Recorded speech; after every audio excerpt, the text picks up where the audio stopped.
আলো রে জালো আগুন জালো আমার ভাই আহত কেন প্রশাসন জবাব চাই আমার বাপ বোন আহত কেন প্রশাসন জবাব চাই জবাব চাই আমার বোন জবাব চাই আমার ভাই আহত কেন প্রশাসন জবাব চাই আমার বোন আহত কেন প্রশাসন জবাব চাই আপোষ না সংগ্রাম সংগ্রাম সংগ্রাম আপোষ না সংগ্রাম সংগ্রাম সংগ্রাম দালালি নাকি রাজপথ রাজপথ রাজপথ দালালি নাকি রাজপথ রাজপথ রাজপথ আমার ভাই আহত কেন শাসনের জবাব চাই আমার বোন আহত কেন শাসনের জবাব চাই দিতে হবে জবাব চাই দিতে হবে খুলনা ছাত্র সমাজ কি আছে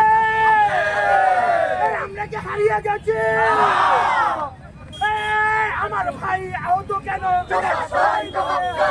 আমার বোন আহত আমরা শিববাড়ি মোড়ের জিয়া হলের ভেতর থেকে আমরা ওখান থেকে আমরা বের হচ্ছিলাম। আমাদের দুইটা আর কি বাইকে আমরা 6 জন ছিলাম এবং আমাদের কিছু নারী সহযোদ্ধারা আর কি ছিল। আমরা ওখান থেকে বের হওয়ার সময় জিয়া হলের ভিতর থেকে বালু ওখান থেকে আমরা আর কি বাইক নিয়ে আমরা আস্তে আস্তে আর কি বের হচ্ছি। আমরা বের হওয়ার সময় আমার বাইকের পেছনে থাকা নাজমুল হোসেন ইমরান, নাজমুল হচ্ছে হাজি মহসিন কলেজের একটি শিক্ষার্থী, তারা নাজমুলকে আমার বাইকের পেছন থেকে টেনে নিয়ে তারা বেধড়ক ভাবে তারা আর কি ওই নাজমুলকে তারা মারধর করতে থাকে এবং আমরা এক পর্যায়ে বাইক থেকে নেমে আমরা নাজমুলকে রক্ষা করতে যাই। তো নাজমুলকে রক্ষা করতে যে আমাদের বিএল কলেজের শাহরিয়ার ইসলাম খালিদ আহত হয় এবং খালিদকে তারা ছুরি দিয়ে আর কি খালিদকে আর কি ছুরি আর কি মারা হয়। খালিদের আপনারা একটু দেখেছেন, খালিদ এখন খুলনা মেডিকেলে ভর্তি আছে। এখানে খালিদের পেছনে আর কি ছুরি মারা হয়েছে, এখানে বেশ কিছু ডিপ হয়ে গেছে, বেশ খানিকটা ডিপ হয়ে গেছে এবং সামনেও ওর প্যান্ট আর কি ছিঁড়ে গেছে।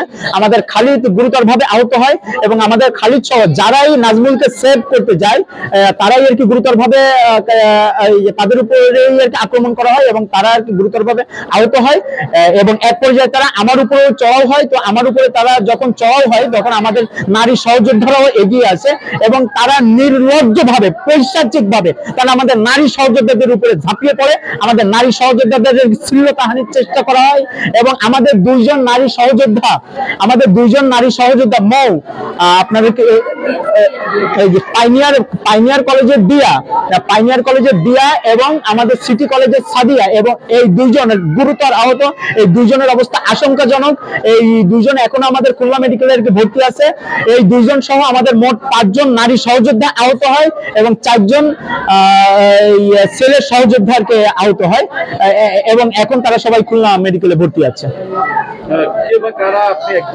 আমরা সেটা চিহ্নিত করতে পারি নাই, আমরা চেষ্টা করছি এবং আমরা চরমভাবে উদ্বিগ্ন। দিনের পর দিন যেভাবে খুলনার আইন শৃঙ্খলা পরিস্থিতির অবনতি ঘটতেছে এটা নিয়ে আমরা চরমভাবে উদ্বিগ্ন। তারা আর কি প্রথম অবস্থায় ছিল 8 থেকে 10 জন, কিন্তু তারপরে আর কি তাদের আরো 10-12 জন এসে সেটার সাথে আর কি জড়ো হয় এবং আমাদের যেটা আর কি মনে হচ্ছে এটা সম্পূর্ণ পূর্ব পরিকল্পিত। না, আমরা কাউকে চিনতে পারি নাই।